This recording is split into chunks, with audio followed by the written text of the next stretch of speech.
அஸ்ஸலாமு அலைக்கும் வரஹ்மத்துல்லாஹி தஆலா பரகாத்துஹு. நஹ்மது நுஸல்லி அலா ரசூலி கரீம் அம்மா பாத். அளவற்ற அருளாளனும் நிகழற்ற அன்புடையனுமாகிய அல்லாஹ்வுக்கே எல்லாம் புகழும். இன்னும் சலாத் என்னும் கருணையும் சலாம் என்னும் ஈடேற்றமும் நபிகள் நாயகம் ஸல்லல்லாஹு அலைஹி வஸல்லம் அவர்கள் மீதும் அவர்களை அப்படியே பின்பற்றி வந்த சத்திய சஹாபாக்கள் மீதும் தாபீன்கள் மீதும் தவக் தாபீன்கள் மீதும் இங்கு அமர்ந்திருக்கும் உங்கள் மீதும் என் மீதும் என்றென்றும் நிலவட்டுமாக. எனக்கு கொடுக்கப்பட்டுள்ள தலைப்பு புத்தாண்டும் புதுமை முஸ்லிம்களும். நம்ம வாழ்ற அந்த வாழ்க்கை நமக்கு ஒரு பயணம் தான். ஒவ்வொரு நாளும் நமக்கு கூடுகிறது அப்படின்னு நினைக்கக்கூடாது. நம்ம எப்படி இப்போ வெளிநாட்டுக்கு போகிறோம் அப்படின்னா 3 மாதம் விசா எடுத்துகிட்டு போகிறோமோ அதே போல தான் நம்ம இந்த வாழ்க்கையில் ஒரு குறிப்பிட்ட வயசு வரைக்கும் விசா வாங்கிட்டு வந்திருக்கோம் அல்லாஹ்கிட்ட. அது எந்த வயசு வரைக்கும்ன்ட்டு நமக்கு தெரியாது. அப்போ ஒவ்வொரு ஆண்டு நம்மளை கடந்து போகும்போது அதிகமாகுதுன்னு கூடுகிறது அப்படின்னு நினைக்கக்கூடாது. மாறாக நம்மளோட ஆயுள் குறைஞ்சிக்கிட்டே போகுது அப்படின்றத தான் நம்ம நினச்சி பார்க்கணும். நம்ம கடக்கிற ஒவ்வொரு நாளையும் நம்ம கபரை நினச்சி பார்த்தோம் அப்படின்னா நமக்குள்ள அந்த பயம் தன்னால் வந்துடும். நம்ம இப்போ ஒரு நாள் கிடக்குது இப்போ அப்படின்னா நமக்கு என்ன பண்ணுறது, நம்ம எவ்வளோ நாள் வாழ போகிறோங்கிறது நமக்கு தெரியலை. நம்மளோட ஆயுளில் ஒரு நாள் குறைஞ்சிருச்சு, ஒரு வருஷம் குறைஞ்சிருச்சு, ஒரு மாதம் குறைஞ்சிருச்சு அப்படின்னு நம்ம அடுத்து நம்ம எங்கே போக போகிறோம், கபருக்கு போக போகிறோம் அப்படின்னு நம்ம அந்த கபரை நினச்சி நம்ம பயப்பட ஆரம்பிக்கணும். காலண்டர் புதுசாக மாறுவது புத்தாண்டு கிடையாது. நம்மளுடைய நடத்தையில் என்ன நம்ம புது மாற்றம் கொண்டு வந்திருக்கோம், நம்மளோட ஈமான்ல நம்ம எப்படி புதுசாக கொண்டு வந்திருக்கோம், நம்மளோட அமல்ல ஏதாவது புதுசாக வச்சுருக்கோமா அப்படின்ற அந்த மாற்றத்தை நம்ம புதுசாக கொண்டு வர்றது தான் முக்கியமாக இருக்குது. முஃமினாங்களே நமக்கு நம்முடைய வாழ்க்கையில் நமக்குன்னு ஒரு நோக்கம் இருக்குது, நமக்குன்னு ஒரு அடையாளம் இருக்குது. அதில் நம்ம குஃப்ரான விஷயத்தை நம்ம திணிக்கக்கூடாது. நம்ம அந்த குஃப்ரான விஷயத்தில் நம்ம கலந்துக்கவும் கூடாது. அல்லாஹ் தஆலா குர்ஆன்ல சொல்லிடுறான், அல் யௌம அக்மல்து லகும் தீனக்கும், இன்று உங்கள் மார்க்கத்தை நான் முழுமையாக்கினேன் அப்படி நபி ஸல்லல்லாஹு அலைஹி வஸல்லம் அவங்க இந்த ஆயத்தை எப்போ ஓதுறாங்க அப்படின்னா அவங்களோட ஹஜ்ஜு ஹஜ்ஜத்துல் விதாவில் ஓதுறாங்க. ஹஜ்ஜு முடிச்சுட்டு வரும்போது இந்த ஆயத்தை ஓதுறாங்க. நான் இஸ்லாத்தை முழுமையாக்கிட்டேன். அதாவது அல்லாஹ் தஆலா நபி ஸல்லல்லாஹு அலைஹி வஸல்லம் அவங்கள வச்சு இஸ்லாத்துக்கு தேவையான அனைத்தையும் முழுமையாக்கிட்டான். இனிமேல் எந்த ஒரு செயலிலுமே நம்ம வேற எதையும் கொண்டுட்டு வர முடியாது. நபி ஸல்லல்லாஹு அலைஹி வஸல்லம் அவங்க என்ன சொன்னாங்களோ அதை தான் நம்ம பின்பற்ற மாதிரி இருக்கும். அது ஒரு மருத்துவமா இருக்கட்டும், எந்த ஒரு செயல் அந்த விழாக்கு அந்த புத்தாண்டு கொண்டாடுறதா இருக்கட்டும், நமக்கு நபி ஸல்லல்லாஹு அலைஹி வஸல்லம் அவங்க கொண்டாட சொல்லியிருக்காங்களா என்னங்கிறத நம்ம அறிஞ்சுதான் நம்ம பண்ணணும். நம்மளுடைய இஸ்லாமிய மார்க்கத்தில் நம்மளுடைய வழிபாடுகள் என்ன, நம்மளுடைய வாழ்க்கை முறை என்ன அப்படின்னு தெளிவாக நமக்கு அல்லாஹும் ரசூலும் சொல்லி கொடுத்துருக்காங்க. நம்மளுடைய மார்க்கத்தில் நம்ம கொண்டாட வேண்டியது 2 கொண்டாட்டம் தான். அது 2 ஈத் பெருநாள் மட்டும்தான் அப்படின்னு நிறைய ஹதீஸ்ல நம்ம பார்த்துருக்கோம். நம்மளுடைய நியூ இயர் அப்படிங்கிறது நம்ம இப்போ ஜனவரி வருதுல அதெல்லாம் கிடையாது. நம்மளோட நியூ இயர் முஹர்ரம் மாதம் ஆரம்பிக்குதுல, ஹிஜ்ரி ஆரம்பிக்குதுல முஹர்ரம், அதுதான் நமக்கு நியூ இயராக இருக்குது. அப்போ கூட அந்த நியூ இயரில் கூட நம்ம வெடி வெடித்தோ இல்லை புத்தாடை அணிந்தோ அந்த இதை நம்ம கொண்டாடக்கூடாது.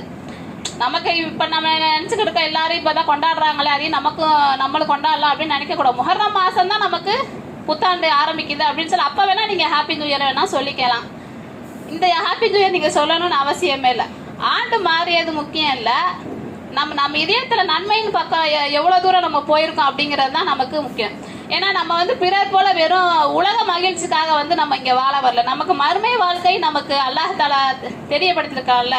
நம்ம உலக மகிழ்ச்சிக்காக மட்டும் வாழ்கிற மக்களாக இருந்தாக்கா இந்த மாதிரி விழாக்கள்ல நம்ம கலந்துக்க வேண்டியதான். மற்ற மதத்தினர் நியூ இயர் கொண்டாட சர்ச்சுக்கு போவாங்க. இந்த காலத்தில் புதுமை முஸ்லீம்கள் என்ன பண்ணுறாங்கன்னா இது எல்லாத்துக்கும் பொதுவானது தானே, நம்மளுமே கொண்டாடலாமே, நம்மளும் இந்த உலகத்தில் தானே இருக்கோம், அவங்க கொண்டாடும் போது நம்மளும் கொண்டாடலாம் அப்படின்னு சொல்லி அவங்களும் அதை கொண்டாடுறாங்க. அவங்க நடனம் ஆடும்போது இவங்களும் சேர்ந்து ஆடுறாங்க. இதெல்லாம் எல்லாத்துக்கும் மொத்தமாக பிறக்கிற வருஷம் தானே அப்படின்ட்டு இப்போ உள்ள முஸ்லீமுங்க அதை அப்படியே நமக்கு அவங்களுக்கு சாதகமாக மாற்றி அதையும் கொண்டாட வெடி வெடித்து அவங்களோட சேர்ந்து கொண்டாடுறாங்க. அல்லாஹ் தஆலா இதை விட்டு நம்ம அனைவரையும் பாதுகாப்பானாக. இன்னும் நபி ஸல்லல்லாஹு அலைஹி வஸல்லம் அவங்க கூறுறாங்க, மன் தஸப்பஹ பி கௌமி ஃபஹுவ மின்ஹும், யார் எந்த சமூகத்தை பின்பற்றுகிறானோ அவன் அவர்களில் ஒருவனாகிறான். அல்லாஹ் தஆலா ஒவ்வொரு மனிதனும் இந்த பூமியில படைத்திருக்கான். கிறிஸ்டினா இருக்கட்டும், இந்துவா இருக்கட்டும், நம்மளே இப்படி இந்த படைப்பினங்கள்லயே நம்மளை முஸ்லீமா படைச்சிருக்கதே பெரிய நமக்கு ஒரு சந்தோஷம் தான், அதுவே நமக்கு ஒரு பாக்கியம் தான். ஆனா நம்ம என்ன பண்றோம் அப்படின்னா அதை விட்டுட்டு மற்ற சமூகம் என்ன பின்பற்றுதோ அந்த சமூகம் என்ன விழாக்கள் கொண்டாடுதோ அதை பின்பற்றுறதுனால நம்ம என்ன ஆகுறோம், அந்த சமூகத்தை சார்ந்துடுறோம். அப்ப இந்த காலத்துல முஸ்லீம் இடத்துல வந்து சாதாரணமா கொண்டாடுறாங்க அந்த நியூ இயரை. அப்ப எவ்வளவு பெரிய பாவத்தை செய்யறோம்னு தெரிந்து அதை வந்து நம்ம வந்து தவிர்த்து கொள்ளணும். உமர் அலி அல்லாஹ் அவங்க வந்து மிக கடுமையாக எச்சரித்திருக்காங்க. எதுக்கு அப்படின்னா, முஹ்மின்களே நீங்கள் குஃப்ரான விழாக்களில் கலந்து கொள்ளாதீர்கள் என்று. அப்ப உமர் அலி அல்லாஹ் காலத்துல வந்து இந்த ரோம் பாரசீக நாட்டிலலாம் வந்து அதிகமா விழாக்கள் கொண்டாடுவாங்க. அவங்களுக்குன்னு ஒரு நியூ இயர் இருக்கும், அவங்களுக்குன்னு ஒரு மத சார்பற்ற நிறைய விழாக்கள் இருக்கும். அப்பெல்லாம் உமர் அலி அல்லாஹ் அவங்களுக்கு வந்து அழைப்பு வரும். ஆனா அவங்க என்ன பண்ணுவாங்க அப்படின்னா அதெல்லாம் தவிர்த்துடுவாங்க. மற்ற சகாபாக்கள் வந்து சரி கலந்துக்கலாம் அப்படின்னு போகும்போது உமர் அலி அல்லாஹ் வந்து மிக கடுமையா எச்சரிக்கிறாங்க. இது வந்து குஃப்ரு மக்களுக்கான வழக்கம், முஸ்லீம்களை வந்து அதனை பின்பற்றக்கூடாது அப்படின்னு சொல்லி உமர் அலி அல்லாஹ் வந்து கடுமையா இது பண்றாங்க. இன்னும் சில மார்க்க அறிஞர்கள் என்ன பண்றாங்க அப்படின்னா, மற்ற மத விழாக்களுக்கு வாழ்த்து கூட சொல்லாதீங்க அப்படின்னு சொல்லி சில மார்க்க அறிஞர்கள் வந்து சொல்றாங்க. இப்ப நம்ம என்ன பண்றோம் அப்படின்னா, அதிகமா இப்ப எல்லாமே சாதாரணமா ஆயிடுச்சு. எதா இருந்தாலுமே எந்த விழாக்களுக்கு வச்சாலும் நம்மளுமே அதோட அதான் கலந்துதான் நிறைய பேர் பண்றாங்க. இதெல்லாம் சாதாரண தானே, இதெல்லாம் நமக்கு உள்ளது தானே, நம்மளும் இங்கே தானே இருக்கோம் அப்படின்னு சொல்லி. இஸ்லாம் நமக்கு என்ன சொல்லுது அப்படின்னா, ஒரு முஸ்லீம் தனது தனித்துவமான இஸ்லாமிய அடையாளத்தை பாதுகாத்து கொள்ள வேண்டும். பிற சமுதாயங்களில் மத சாராம்சம் கொண்ட வழக்கங்கள், கலாச்சாரம் அல்லது மத சின்னங்களில் அவர்களை பின்பற்றுவது இஸ்லாம் விரும்பாதது.